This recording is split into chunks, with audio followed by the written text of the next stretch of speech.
Hello, Sundar ஜேசி ஐயா அவர்களுக்கு வணக்கம். என் பெயர் சிவரஞ்சனி. திருப்பூர்லேருந்து பேசுகிறேன். எனக்கு 4 வருஷமாக ரொம்ப தோல் நோய் பிரச்சனை இருந்தது. தோல் நோய்னா கை கால் உடம்பு ஃபுல்லாக கொப்பளமாக கருப்பு கருப்பாக ரொம்ப அசிங்கமாக இருக்கும். பார்க்குறக்கே ரொம்ப அசிங்கமாக இருக்கும். இதனால் நான் சுடிதார் போட்டு எப்போவுமே ஷால் போட்டு ஃபுல்லாமே கை காலெலாம் மறைச்சிக்குவேன். ஒரு 4 இயர்ஸாகவே அதிகமாக நான் வெளியில் எந்த ஃபங்க்ஷனுக்குமே போகிறத அவாய்ட் பண்ணிட்டேன். கை இவ்வளவு அசிங்கமாக இருக்கிறதுனால எங்கேயுமே நான் போகிறதே இல்லை. கடந்த 4 வருடங்களாக பார்த்தாங்கன்னா நான் எல்லா ஹாஸ்பிட்டலும், நான் பார்க்காத ஹாஸ்பிட்டலே கிடையாது, பார்க்காத ட்ரீட்மெண்ட் கிடையாது.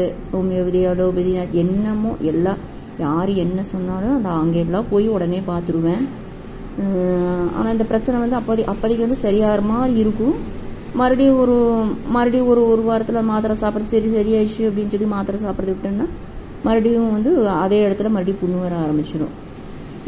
என்னடா இதே பிரச்சனையாகவே இருக்குது அப்படின்ட்டு சரி பெரிய ஹாஸ்பிட்டலுக்கு எனக்கு ரெஃபர் பண்ணாங்க ஒரு டாக்டர். அங்கே போனதை சதையெல்லாம் கட் பண்ணி எடுத்து பெங்களூருக்கு டெஸ்ட்டுக்கெல்லாம் அனுப்புனாங்க.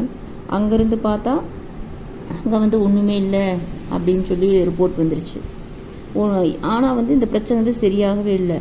நைட்டெல்லாம் தூங்கி பார்த்தீங்கன்னா 4 வருஷம் ஆயிடுச்சு. ஏன்னா நைட்டு விடிய அரிப்பு பயங்கரமாக இருக்கும், தாங்கவே முடியாது. சொரிஞ்சு ரத்தம் பயங்கரமாக கை காலெல்லாம் ரத்தமாக இருக்கும்.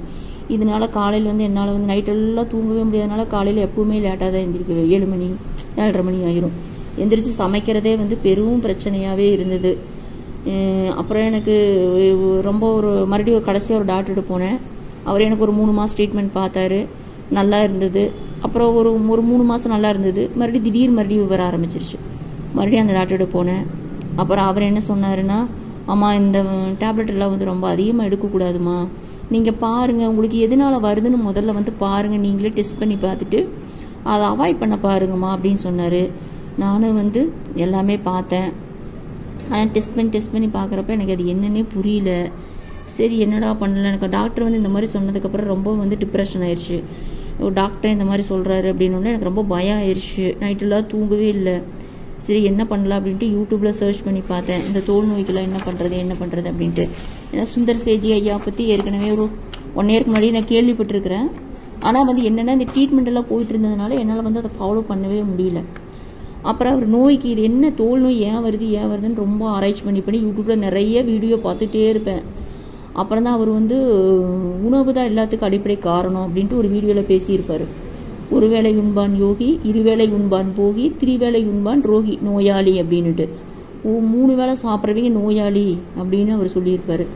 ஆனால் ஏன்னா இது சின்ன வயசுலேருந்து இது நான் வரை கேள்விப்பட்டது என்னென்னா, சாப்பிட்டீங்கன்னா நம்ம ரொம்ப வீக் ஆயிடுவோம், கண்டிப்பாக 3 வேளை சாப்பிட்ணும் அப்படின்ட்டு. நான் விரதமெல்லாம் நம்பவே மாட்டேன். கடவுளுக்கு விரதம் இருக்கிறது எல்லாம் சொல்லுவாங்க. நான் அதெல்லாம் எதுவுமே என் வயசுலேருந்து ஃபாலோ பண்ணதே கிடையாது.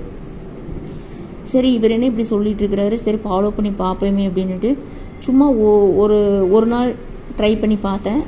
ஓரளவுக்கு சரியாக இருந்தது. மாத்திரை போடவே இல்லை அன்னைக்கு. சரி அடுத்த நாளும் பார்த்தேன், நல்லா இருந்தது. மாத்திரை போடவே இல்லை. நான் மாத்திரையை போடலையே 2 நாளாக நம்மளுக்கு அந்த அரிப்பே வரலையே அப்படின்ட்டு எனக்கு ஒரு மனசுக்குள்ளே ஒரு ஃபீல் ஆச்சு.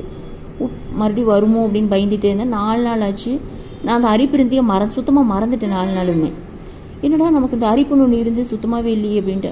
அப்புறம் ஒரு 10 நாள் 15 நாள் போனோன்னு பார்த்தா இந்த கை கால் இந்த கருப்பு எல்லாமே மறைய ஆரம்பிச்சிருச்சு. என்னை ஒரு நர்ஸ் அக்கா அடிக்க தடவை என்னை பார்ப்பாங்க, நான் எப்படி இருக்கிறேன்னு பார்ப்பாங்க. அந்த அக்கா பார்த்துட்டு என்ன ரொம்ப மிராக்கலாக இருக்குது, உங்கள் கையெல்லாம் இவ்வளோ க்யூர் ஆயிடுச்சு, என்ன பண்ணீங்க அப்படின்னு கேட்டாங்க. அப்புறம் நான் சொன்னேன், அக்கா இந்த மாதிரிக்கா வீடியோ பார்த்துட்டு இந்த மாதிரி ட்ரை பண்ணேன், ஃபுட்டுக்கு ட்ரை பண்ணேன்னா சரியாயிடுச்சுக்கா அப்படின்னு. என்ன சாப்பிட்டீங்கன்னாங்க. நான் காலையிலும் நைட்டும் 2 வேளை காய்கறி ஜூஸ் குடித்தேன்.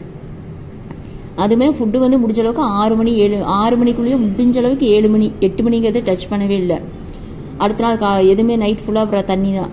மதியம் கொஞ்சம் ரைஸு, அப்புறம் காய்கறி கீரை இது மட்டும்தான் சாப்பிட்டேன்.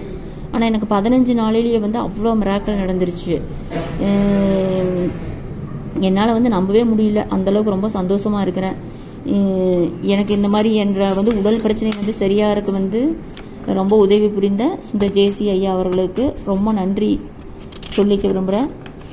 சார் உங்களை கண்டிப்பாக நான் நேரில் ஒரு நாளைக்கு பார்க்கணுன்னு நினச்சிட்டே இருக்கிறேன். என்கிட்ட அந்த பழைய ஃபோட்டோஸ் அந்த பொண்ணோடு இருந்த ஃபோட்டோஸ் எல்லாம் இல்லை. ஏன்னா அது ரொம்ப அருவருப்பாக இருந்ததுனால நான் எடுத்தே வைக்கல. அதை பார்க்கவே பயமாக இருக்கும். அந்தளவுக்கு ரொம்ப அருவருப்பாக இருந்தது.